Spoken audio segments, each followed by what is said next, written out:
आपने पढ़ना है, अगर समझ नहीं आते तो फिर मुझसे डिस्कस करना है आपने। सर वो दरअसल मैंने लास्ट क्लास नहीं ली थी, लेकिन मैंने कोशिश की थी कि मैं खुद ही पढ़ लूँ ना, तो इसीलिए फिर हम मुझे आइडिया क्लास नहीं था। क्लास कोई मिस ना किया करें। 100 सर मसाइल होते लास्ट हैं, जो क्लास में मर्जी हो। कौन से सेक्शन पढ़े थे? बाकी हमने सारा पढ़ा है, कोई एक सेक्शन भी मिस नहीं किया, 23 से 30 के अलावा।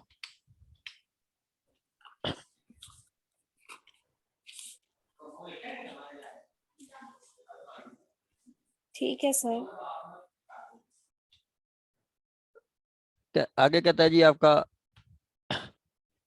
when the decision may be adjudged। अब रिसियन क्या होता है? रिसियन होता है आपकी विदड्रॉ, कंट्रैक्ट विदड्रॉ करना, या आपका वो दस्तबरदार होना। ये आपका रिसियन है। मतलब एक कंट्रैक्ट को कैंसिल करवाना, मंसूख करवाना, कैंसिल कंट्रैक्ट को से विदड्रॉ हो जाना, ठीक है, वापसी या दस्तबरदारी, ये आपका सेक्शन 35। ठीक है, सेक्शन 35। अब ये कब होता है? ये उस वक्त होता है जब आपका कंट्रैक्ट, तीन सिचुएशन है: कंट्रैक्ट वाइडेबल हो, कंट्रैक्ट अनलॉफुल हो, या कोई पार्टी पे ना करी हो, पार्टी पेमेंट ना करी हो, जो परचेजर है वो पेमेंट ना करा हो।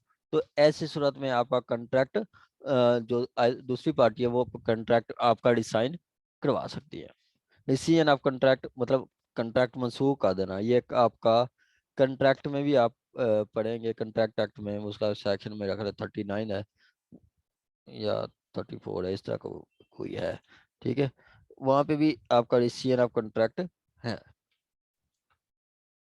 ठीक हो गया? अब डिसीजन कब? सर कॉन्ट्रैक्ट एक्ट का 73, 74, 75 जो कि consequences of breach of contract के बारे में बात करते हैं, आपने लास्ट मतलब जब आपने पहले पढ़ाया था तब आपने बताया था। बिल्कुल ऐसे ही है, 73, 74, 75, ये भी हम इसके साथ रेड विद करेंगे। जी सर। पहले तो आपने ये 23 से आगे भी पढ़ा था आपने। जी सर, मैंने सारे पढ़े हैं, आपने पढ़ाया हुआ पहले। हम्म, आगे जी पीछे इसका। सर मेरा एक क्वेश्चन है एग्रीमेंट से रिलेटेड। जी मैडम। सर एक एग्रीमेंट में जब पार्टीज होते हैं ना, तो एग्रीमेंट करते वक्त जो है पार्टी सेकंड पार्टी ने जो है फ्रॉड कमिट किया है। उन्होंने क्या किया है कि एग्रीमेंट में जो सेकंड फर्स्ट से जो है बाय करके सेकंड और थर्ड उसमें उन्होंने परचेज किया है सेलर से। तो सेकंड ने ये फ्रॉड कमिट किया है कि थर्ड पार्टी को जो है उस एग्रीमेंट में इंटर ही नहीं किया। तो सर इसके अगेंस्ट हम कौन से सेक्शन के तहत इंक्वायरी कर सकते हैं? मींस लीगली हमारे पास कोई प्रूफ नहीं है कि जो थर्ड पार्टी है वो भी परचेजर है, हालांकि उसने फर्स्ट पेमेंट कर दी थी। देन जब सेकंड पेमेंट की बारी आई, जब 1 मंथ बाद, 1 मंथ बाद, तब सेकंड पार्टी ने जो है फ्रॉड ये कमिट किया, थर्ड पार्टी को ये कहा कि आप जो है आपके नाम एग्रीमेंट में है ही नहीं, यानी कि आप इसमें हिस्सेदार नहीं है। तो मतलब अपने पैसे वापस निकलवाने के लिए या उस एग्रीमेंट में पार्टी बनने के लिए हमें कौन से सेक्शन के तहत कैसे इंक्वायरी करनी पड़ेगी? मैडम आप प्रपोजिशन दोबारा बताएं, शॉर्ट सी करके। सर एक एग्रीमेंट है जिसमें फर्स्ट पार्टी सेलर है and second and third purchaser है।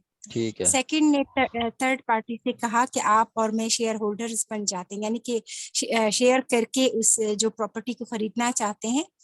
मीन्स टू से कि 10 लाख की प्रॉपर्टी है, 5 लाख आप दे, 5 लाख मैं देता हूँ फर्स्ट सपोज पेमेंट ऐसा है में। कि आपने प्रॉपर्टी सेल की मैडम नईमा जी को, नईमा ने साथ मैडम सबा को भी मिला लिया, हम दो मिलके कर ले जी लेते हैं।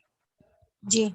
अच्छा, और आगे। सर सर फर्स्ट पार्टी जो है अब्रॉड में है, फर्स्ट पार्टी ने सेकंड पार्टी के थ्रू अपनी प्रॉपर्टी को सेल करने की बात की थी। तो अच्छा, सेकंड पार्टी ने थर्ड पार्टी से कंसर्न करके कि हम दोनों जो है इस प्रॉपर्टी को ठीक खरीद है, लेते हैं, ठीक है। लेकिन फर्स्ट पेमेंट के बाद वो मुकर गया, वो कह रहा है कि ना तो मैं आपको पैसे दूंगा और ना ही वो मान रहा है कि इस एग्रीमेंट में आपका भी हिस्सा है।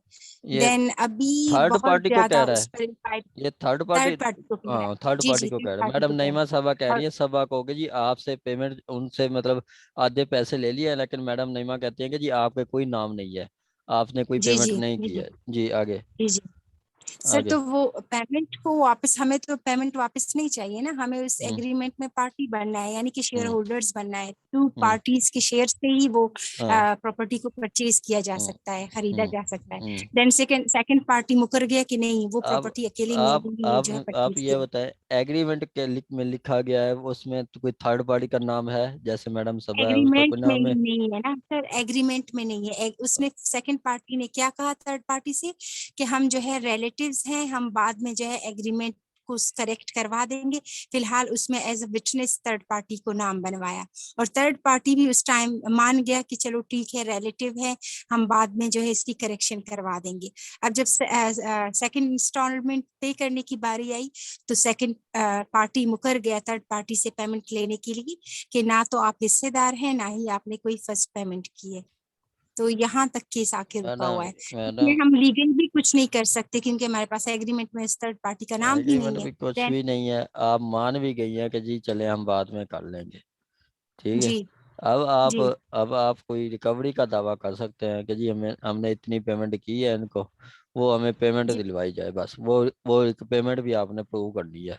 बाकी उस एग्रीमेंट में आपका कोई नाम नहीं आ सकता, ना ही यानी कि आपके साथ सिर्फ कोई अपने जो एग्रीमेंट है। पैसे दिए उसको रिकवर करवा सकते हैं। नहीं नहीं, कुछ भी नहीं। थर्ड पार्टी को बस पास यही है कि जी वो रिकवरी का दावा कर सकता है, जितनी पेमेंट दी है फर्स्ट सेकंड पार्टी को, वो पेमेंट वापस ले सकता है।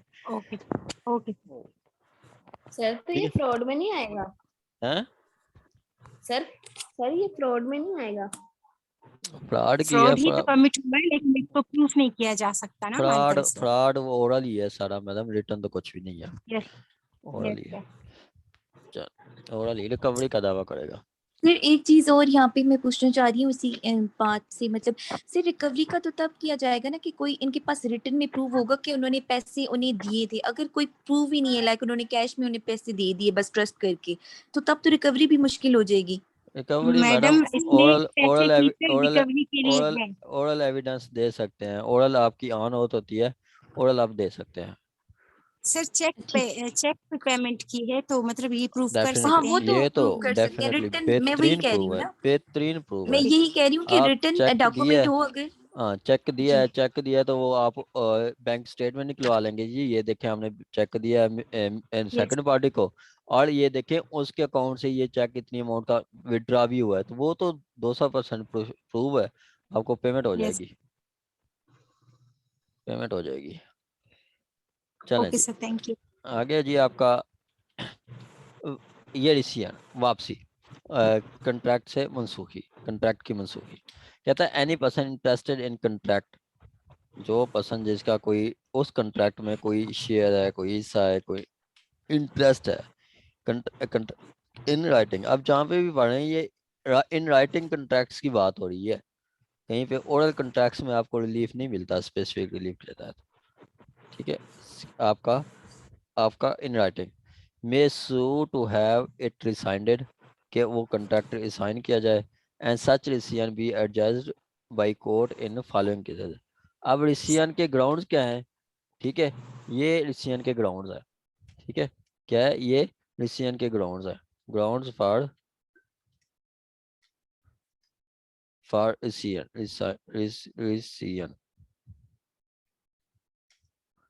ठीक है, ये आपकी ग्राउंड्स है रिसीजन की।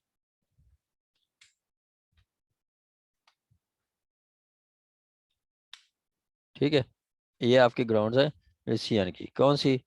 पहला कहता है when contract is voidable, when contract is voidable. ठीक है, अब हम कंट्रैक्ट में पढ़ते हैं कि जी कंट्रैक्ट जो है आपका वाइडेबल। कंट्रैक्ट की कितनी काइंड्स हैं, कितनी काइंड्स होती हैं, कितनी? सर दो, थ्री। और रिटर्न। नहीं, वा एक कंट्रैक्ट वाइड होता है, और void आपका होता है, voidable होता है, वैलिड होता है, voidable वाइड होता है, void होता है, वाइडेबल होता है, yes sir. और फिर वाइडेबल होता है। Third wide. ये 3 काइंड है बस। वैलिड वो होता है जिसमें all essential conditions pre request fulfil किया गया हो। ठीक है, इसेंशियल ये आपका सेक्शन 10 है, सेक्शन 10 कंट्रैक्ट एक्ट का। ठीक है, सेक्शन 10 के आपका कॉम्पिटेंट पार्टीज हों। ठीक है, कॉम्पिटेंट पार्टीज हों, उसके बाद आपका कंसिडरेशन हो, लीगल कंट्रैक्ट हो, लीगल ऑब्जेक्ट हो, ये सारी कंडीशन होंगी तो वो क्या होगा, कंट्रैक्ट। ठीक हो गया, वो होगा आपका वो लीगल कंट्रैक्ट, वो वैलिड कंट्रैक्ट होगा। ठीक है, वो वैलिड कंट्रैक्ट होगा। आगे कहता है वाइडेबल कंट्रैक्ट कौन सा होता है। वाइडेबल कंट्रैक्ट होता है वो ऐसा कंट्रैक्ट जिसमें आप जिसमें आपका वाइडेबल, ठीक है, वाइडेबल कौन सा होता है जिसमें आपकी फ्री कंसेंट नहीं होती, नो फ्री कंसेंट, जिसमें आपकी फ्री कंसेंट नहीं होती। अब फ्री कंसेंट की अगर हम देखें, कंट्रैक्ट में ही फ्री कंसेंट को डिफाइन किया गया है। फ्री कंसेंट क्या होती है, फ्री कंसेंट से मुराद आपका जो जहाँ पे मैं अगर इसको मजीद डिफाइन करूँ फ्री कंसेंट को, तो फ्री कंसेंट में कहता है कि जब आपका कंट्रैक्ट हो फ्रॉड से, मिस रिप्रेजेंटेशन से, ठीक है, तो या फ्रॉड, मिस रिप्रेजेंटेशन, ठीक है, ये जैसे एक आपका फ्रॉड या आपका undue influence, undue influence, undue influence हो, ठीक है, या आपका दूसरा कोerशन हो, कोerशन हो, कोerशन जबरदस्त, मिस रिप्रेजेंटेशन हो, रिप्रेजेंटेशन मिस रिप्रेजेंटेशन हो, या आपकी मिस्टेक हो। ठीक है, ऐसे कंट्रैक्ट को हम कहेंगे वाइडेबल कंट्रैक्ट। ऐसे कंट्रैक्ट को हम क्या कहेंगे, वाइडेबल कंट्रैक्ट। जब कंट्रैक्ट वाइडेबल हो फिर आप एक पार्टी जो है, ये कंट्रैक्ट होता है आपके at the option of one party. क्या जी, at the option of one party. ठीक है, enforceable forcible at the option of one party, at the option of one party. ठीक हो गया। अब एट द ऑप्शन मतलब सपोज के इसकी एग्जांपल है फ्री कंसेंट नहीं है। ठीक है, फ्री कंसेंट नहीं है तो जिसकी कंसेंट फ्री नहीं ली गई उसकी मर्जी है, चाहे तो उसको इन्फोर्स करवा ले या चाहे तो उसको इन्फोर्स ना करवाए। ठीक है, अब फ्री कंसेंट में फ्रॉड, फ्रॉड में आ जाता है कि जब वो बंदा झूठ बोलता है या कोई आपका करता है कोई मतलब फ्रॉड करता मतलब झूठ बोलता है या कोई ऐसी बात करता है जो कि सही नहीं होती, या कोई उसका ऐसा एक्ट करता है जिसमें उसका मकसद होता है दूसरे बंदे को डिसीव करना, धोखा देना। ठीक है, ये आपका फ्रॉड में आ जाता है। अनड्यू इन्फ्लुएंस में आ जाता है कि जी एक पार्टी ऐसी पोजीशन में होती है कि दूसरी पार्टी से बात मनवा लेती है, जैसे पीर मुरीद। ठीक है, पीर जो है अपने मुरीद को कहता है कि जी अपनी 10 लाख की कार मुझे 1 लाख में दे दो, तो मुरीद जो होता है वो नहीं रोकता। या इस तरह डॉक्टर अपने पेशेंट को कहता है कि जी अपनी कार ये मुझे दे दो, या बाप अपने बेटे को कहता है, या वकील अपने पेशेंट को कहता है कि जी एक पार्टी इस पोजीशन पे होती है कि दूसरे पार्टी की वो दूसरी पार्टी की विल को इन्फ्लुएंस कर सकती है। तो ऐसा कंट्रैक्ट भी आपका फ्री कंसेंट से नहीं होता। क्वेश्चन जबर के मतलब जोर मतलब गन पॉइंट पे आप कंसेंट ले लेना। मिस रिप्रेजेंटेशन ऐसी होती है कि दोनों पार्टीज को पता ही नहीं होता। सपोज के मैडम सभा ने अपनी कार सेल की मैडम नईमा साहबा को, और कार 2 साल से बंद थी। अब इनको नहीं पता था, उनको भी नहीं पता था, कार 2 साल से खड़ी थी। बाद में पता चला कि जी कार का तो इंजन फेल है। ना मैडम सभा को पता है ना मैडम नईमा को पता है, तो ये क्या है, मिस रिप्रेजेंटेशन। आगे मिस्टेक, मिस्टेक कोई हो जाती है तो वो भी आपका फ्री कंसेंट में आता है। कहता है जब आपका कंट्रैक्ट वाइडेबल हो, ठीक है, तो वाइड में फ्री कंसेंट नहीं होती, जिसकी पार्टी की कंसेंट फ्री नहीं ली गई, फ्रॉड से ली गई है, क्वेश्चन से ली गई है, डिफरेंस से ली गई है, मिसप्रेजेंटेशन से ली गई है, मिस्टेक से ली गई है, तो ऐसी पार्टी भी कॉन्ट्रैक्ट को रिसाइन करवा सकती है। ऐसी पार्टी भी कॉन्ट्रैक्ट को रिसाइन करवा सकती है। आगे है जी टर्मिनेबल, टर्मिनेट, खत्म कर देना। ठीक है, जब आपका कॉन्ट्रैक्ट टर्मिनेबल बाई प्लेंटिफ हो, कि मतलब एक पार्टी कहती है कि जी हम चाहें तो इस कॉन्ट्रैक्ट को खत्म कर सकते हैं, ठीक है, ये पार्टी को कॉन्ट्रैक्ट को खत्म कर सकते हैं, तो ऐसी सूरत में भी वो कॉन्ट्रैक्ट को परफॉर्म नहीं किया जाएगा। ठीक है, उस वो जो अगर टर्मिनेबल कॉन्ट्रैक्ट है तो वो प्लेंटिव क्या है, वो प्लेंटिव रिसीजन ऑफ कॉन्ट्रैक्ट का दावा कर सकता है और वो आपका कॉन्ट्रैक्ट रिसाइन किया जाएगा। ठीक हो गया। आ गया जी फिर आपका टर्मिनेबल को अगेन बता दें, क्या बताया आपने टर्मिनेबल का? टर्मिनेबल, मैडम टर्मिनेट करना, खत्म कर देना। एक पार्टी कहती है कि जी हमने कॉन्ट्रैक्ट को नहीं चलाना, खत्म कर देना है। ठीक है, हमने इस कॉन्ट्रैक्ट को खत्म करना है। जब ऐसा कॉन्ट्रैक्ट हो तो उस सूरत में भी आपका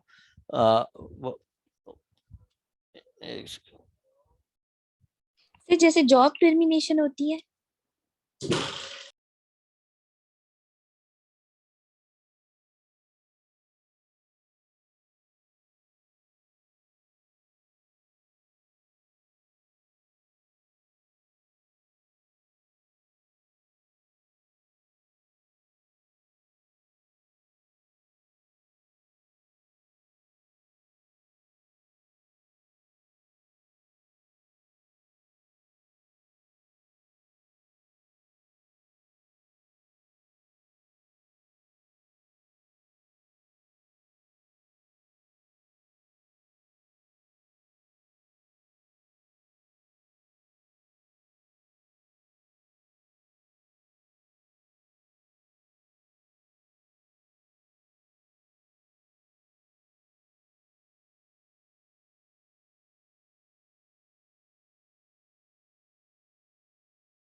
जी जी मैडम, आपका कोई क्वेश्चन था?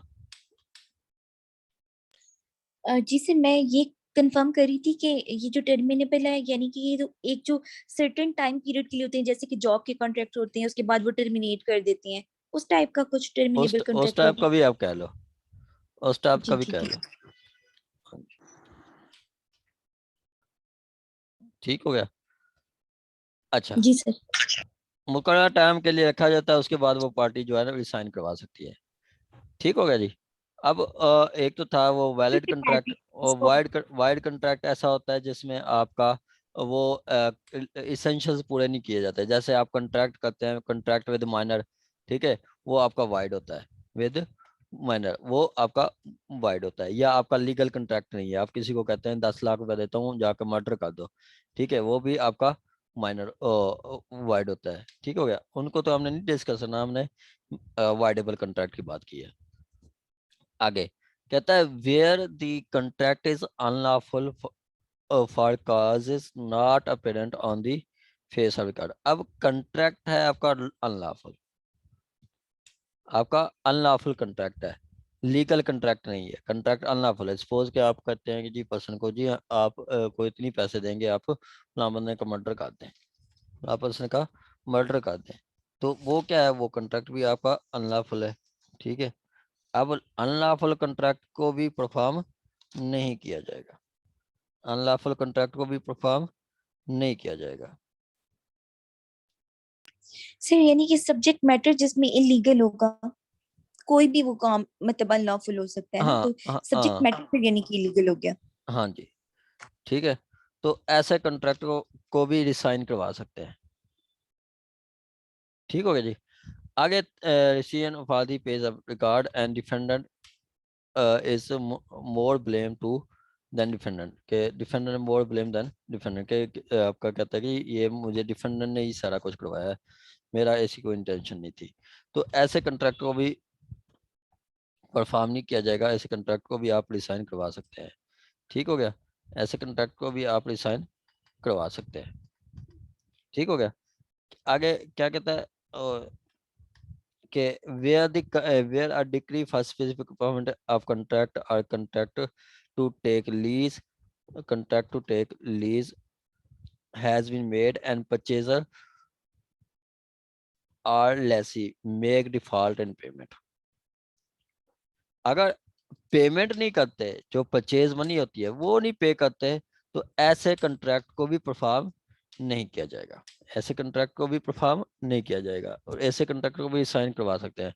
जैसे मैडम नईमा साहबा ने अपना 1 एकड़ जमीन सेल किया मैडम सबा को, अब मैडम सबा उसको पेमेंट नहीं करती, ठीक है, 10 लाख दे दिया, बाकी 10 लाख नहीं देती, तो ऐसे कंट्रैक्ट को भी ये मैडम नईमा साहबा रिसाइन करवा सकती है।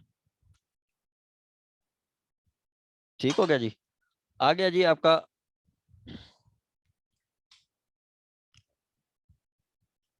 करवा सकती हैं।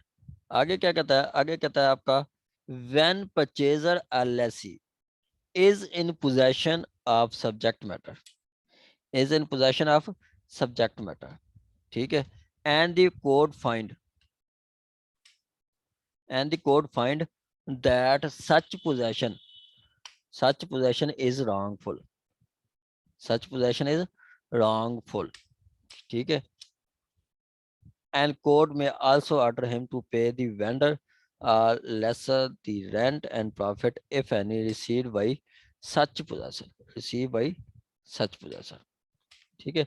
अब क्या होता है जी, अब सपोज के एग्रीमेंट होता है, मैडम नईमा साहबा अपना 1 एकड़ जमीन 8 कनाल जमीन वो पेमेंट लेती हैं 10 लाख रुपए, 20 लाख का होता है, और ये पोजेशन दे देती हैं किसको, आपका जो परचेजर है उसको, मैडम नईमा सबा को कब्जा दे देती है।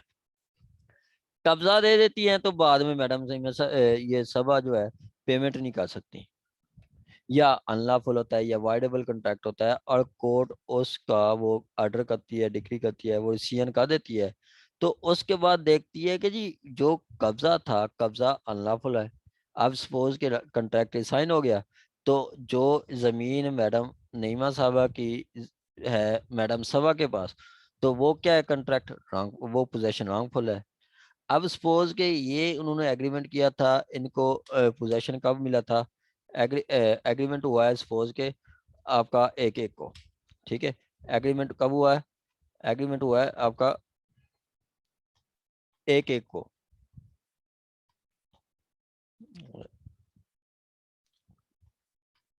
टू सेल डेटेड, ये हुआ 1/1/2015, 1/1/2015, and possession and possession delivered, ये एसेंशियली होती है, जब एग्रीमेंट टू सेल होता है पोजेशन डिलीवर कर दिया जाता है। सेल का भी एसेंशियल है, टीपीए कहता है, transfer of property act, possession delivered, possession deliver कर दिया जाता है दूसरी पार्टी को, परचेजर को, ठीक है। अब 1 को पोजेशन भी डिलीवर कर दिया मैडम सबा को, तो क्या होता है, ये आपका कंट्रैक्ट, ये एग्रीमेंट जो है या कंट्रैक्ट जो है ये साइन किया जाता है, कंट्रैक्ट जो है ये आपका रिसाइन किया जाता है, रिसाइन कर दिया जाता है, ठीक है, और ये SCND है, ठीक है। अब रिसाइन किया जाता है कब, ये रिसाइन किया जाता है 1/1/2017 को, ठीक है, 2017 को। अब 2 साल पोजेशन किसके पास रहा, 1 एकड़, ठीक है, वो मैडम सभा के पास रहा। 2 साल से उसने इस एकड़ से तकरीबन 1 साल में 1 लाख बंदा कमा लेता है, तो 2 साल में उन्होंने 2 लाख अर्न किए, ठीक है, 2 lakh earn by that land, ठीक है। अब वो कोर्ट क्या कहेगी, कोर्ट कहेगी कि ये पैसा वापस करो, इस पे जो मुनाफा आया है वो वापस करो, इस पे जो इंटरेस्ट है वो भी आप वापस करो। ठीक है,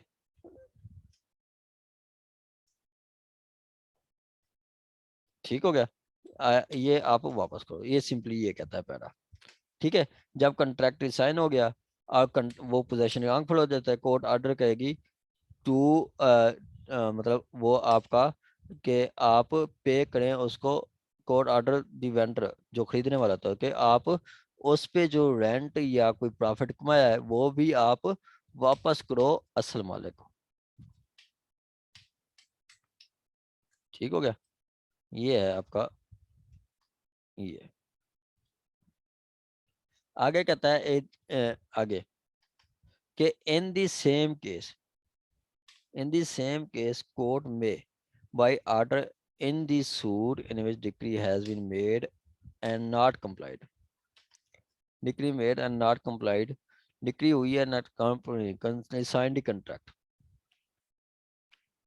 ठीक है, कोर्ट ने कोई डिग्री पास किया और डिग्री को कंप्लाई नहीं किया कि तो फिर कोर्ट आज उसका रिसीजन कर सकती है। Order in which decree has been made and not complied with, resign the contract either so far as regard the party in default। ठीक है, ऑल टुगेदर द जस्टिस में रिक्वायर के, और दूसरा उनको एक तो वो कर सकती है, उसके अलावा उनका इन सेम केस डिक्री हुई कंप्लाई नहीं की गई तो कॉन्ट्रैक्ट रिसाइन कर सकती है और उसमें अगर पार्टी डिफॉल्ट करती है। ठीक है, जो कि आपका कंटेस्ट रिक्वायर करता है। सर यानी कि कोर्ट ने कोई डिग्री मतलब की, ठीक है, कोई ऑर्डर डिग्री किया, उसके बाद पार्टीज ने उस पे अमल नहीं किया, तो उसकी बेस पे भी मतलब कोर्ट उसको कॉन्ट्रैक्ट को कैंसिल कर सकती है, ये कहना चाह रहे हैं ये पॉइंट? जी मैडम, बिल्कुल ऐसे ही है। देखें, सपोज के कोर्ट ने ऑर्डर किया कि जी ये 10 लाख मैडम सभा ने 10 लाख पे किया था, मैडम सभा ने स्पेसिफिक परफॉर्मेंस दावा कर दिया, कोर्ट ने इनका दावा डिग्री कर दिया कि जी चलें जी 10 लाख आप दें और आपके नाम जमीन करवा देते हैं। अब ये डिग्री तो हो गई है, लेकिन वो डिग्री को कंप्लाई नहीं किया गया, उन्होंने 10 लाख पे नहीं किए। मैडम सभा को कहा कि जी आप डिग्री करते हैं 10 लाख दे दें, वो नहीं करती, वो कंप्लाई नहीं करती। ठीक है, either so for regard the party in default. ठीक है, तो क्या करेगी कोर्ट, कंट्रैक्ट साइन कर देगी, उसके बाद कोर्ट वो फैसला करेगी जो जस्टिस रिक्वायर करता है, मतलब जो उसको मुनासिब लगता है। Excuse me sir. जी मैडम। सर अगर किसी डिग्री को कोर्ट ने ऑर्डर किया है, डिग्री किया है, अगर उसको कंप्लाई नहीं किया जाए तो वो कंटेम्प्ट ऑफ कोर्ट में नहीं आएगा फिर? नहीं, कोर्ट मैडम उसको एग्जीक्यूट करवा सकती है। कंडीशनल डिक्रिया भी होती है कि कंडीशनल की जी ये हम ये करते हैं लेकिन आपने ये कंप्लाई करना है, अगर नहीं किया तो हम कैंसिल कर देंगे। ठीक है, वरना जो कोर्ट डिग्री पास करती है वो उसको एग्जीक्यूट भी करवाती है। ठीक है, उसके लिए सर कंटेम्प्ट ऑफ कोर्ट नहीं होती है, उसकी एग्जीक्यूशन होती है। एग्जीक्यूशन में आप जो जजमेंट डेटर होता है उसको आप अरेस्ट करवा सकते हैं और उसको डिटेन करवा सकते हैं, उसकी प्रॉपर्टी सेल अटैच करवा सकते हैं, सेल करवा सकते हैं, ये सारा कुछ है। लेकिन यहाँ पर सर इसकी प्रॉपर्टी को जो है वो नहीं करवाया जा रहा ना, अटैच नहीं करवाया जा रहा। यहाँ आप कह रहे हैं कि जो क्या है इसकी कॉन्ट्रैक्ट को क्या परफॉर्म ना किया जाए तो वो कोर्ट की तरफ से होगा। नहीं, कोर्ट ने कहा कि जी कोर्ट ने डिग्री पास की, कोर्ट जी कहती है कि अगर डिग्री को कंप्लाई नहीं किया गया तो कंट्रैक्ट रिसाइन समझा जाएगा, तो कंट्रैक्ट ठीक। रिसाइन समझा जाएगा। अब डिग्री परफॉर्म नहीं की तो कोर्ट क्या क्या कसूर है, कोर्ट ने कंट्रैक्ट रिसाइन कर देना है, ये क्या गया। Okay sir. ठीक हो गया। अभी कुछ 5-7 मिनट रह गए मीटिंग को, तो मैं फिर नई मीटिंग स्टार्ट करूंगा, तो फिर इंग्लिश की क्लास होगी। आगे डिसीजन फॉर मिस्टेक, आपका कहता है कि decision of contract in writing can not be adjudged for mere mistake, कि मिस्टेक सिर्फ मिस्टेक पे आपका जो कंट्रैक्ट है वो एडजज नहीं किया जाएगा, मतलब आपकी से मिस्टेक पे डिसीजन नहीं होगी, कोई मिस्टेक हो गई है उस पे आपका डिसीजन नहीं होगी, ठीक है, उस पे डिसीजन नहीं होगी। हाँ ये जनरल रूल है, एक्सेप्शन है कि हाँ मिस्टेक पे भी हो सकती है, unless the party against whom it is जज restore the substantially the same position as if contract had been made. हाँ वो डिसीजन पे भी हो सकती है कि अगर वो कंट्रैक्ट वो पार्टी जो आपका आई है वो उस मतलब पोजीशन को दिलवा दे, मतलब जो पेमेंट वगैरह की हुई है वो वापस कर दे, सारा कुछ जो पहली वाली सिचुएशंस पे आ जाए, जो एक ज़मीन का पोजेशन दिया गया था वो पोजेशन आ जाएगा, जो पेमेंट की हुई थी वो पेमेंट आ जाएगी, तो उस सूरत में आपका डिसीजन हो सकता है मिस्टेक में, वरना मिस्टेक पे डिसीजन नहीं होगा। डिसीजन ओनली ऑन 3 ग्राउंड्स, कौन सी? आपका वही है जो हमने पढ़ी है 3 ग्राउंड्स, ठीक है, 3 ग्राउंड्स वही हैं जो हमने पढ़ी हैं कि वाइडेबल है कंट्रैक्ट, टर्मिनेबल है या अनलॉफुल है, या फिर पार्टी डिफॉल्ट करती है पेमेंट। आगे कहता है आपका कि जी दूसरा कहता है plaintiff instituting a suit, plaintiff instituting a suit of contract in writing pray in alternate that if contract cannot be specifically enforced, if contract cannot specifically be enforced,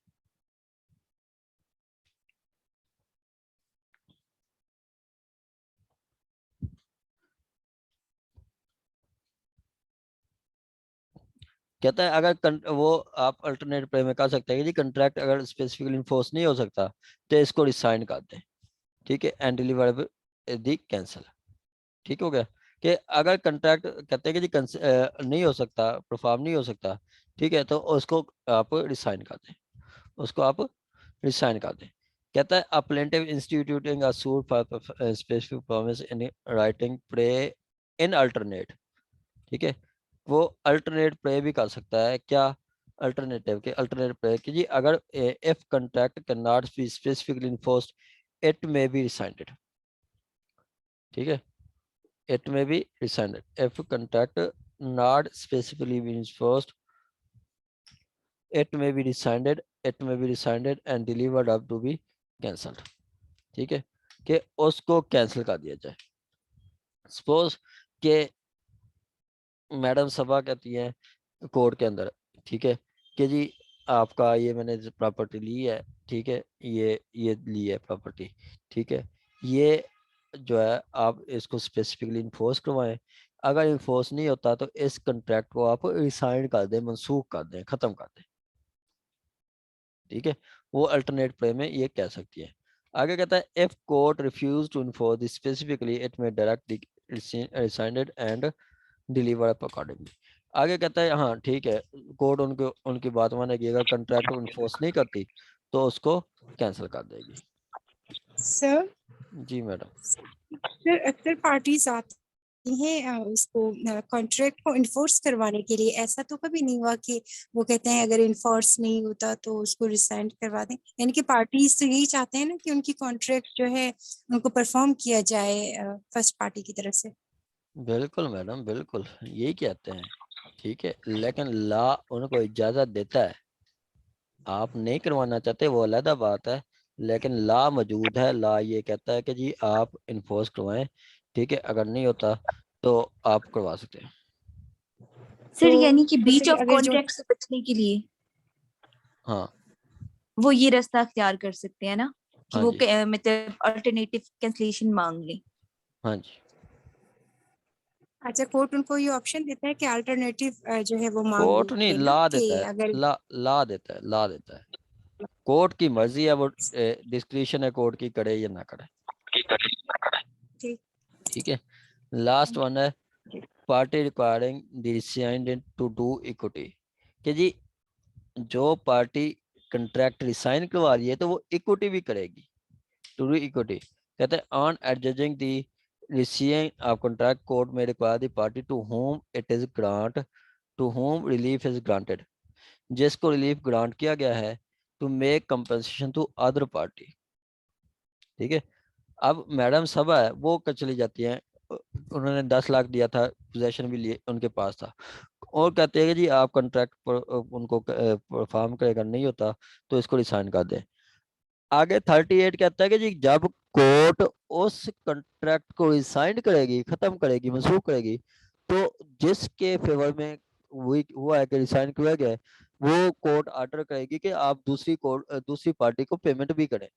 suppose मतलब दूसरी पार्टी को कंपनसेट करें। जैसे madam सभा चली जाती है, contract resign करवा देती है, तो कोर्ट कहेगी कि जी आपने उनसे 10 लाख मतलब पोजेशन लिया होता, ठीक है, तो वो उनका जमीन का पोजेशन वापस करें, ठीक है, अपने पैसे लें और अपनी जमीन का पोजेशन वापस करें। इसी तरह मैडम सभा चली जाती है और मैडम नईमा से चली जाती है, इन्होंने 1 एकड़ जमीन मैडम सभा को दिया होता, ठीक है, तो कोर्ट कहेगी कि जी हम रिसाइन करते हैं, लेकिन जो मैडम सभा ने आपको 10 लाख दिए हुए थे वो उनके वापस करें। ठीक हो गया। तो सिंपली जब कंट्रैक्ट रिसाइंड होगा, दूसरी पार्टी को भी कंपनसेट किया जाएगा, दूसरी पार्टी जिसने पेमेंट वगैरह की हुई है। सर जी मैम। 37 8 के दरमियान फिर क्या डिफरेंस होगा, सिर्फ कंपनसेशन का? 37 और 37 तो इजाजत देता है, ला को जो है कोर्ट रिसाइन कर सकती है, इजाजत देता है, ठीक है। कंपनसेशन तो 38 के तहत होगी, अगर ठीक है। 37 के तहत इजाजत उसने रिसाइन करवा दिया तो 37 के तहत कंपनसेट नहीं मिल सकता फिर? नहीं नहीं सर 37 के नहीं 37 के तहत तो वो ला सिर्फ रिसाइन करेगी कोर्ट, वो 38 का इस्तेमाल करेगी।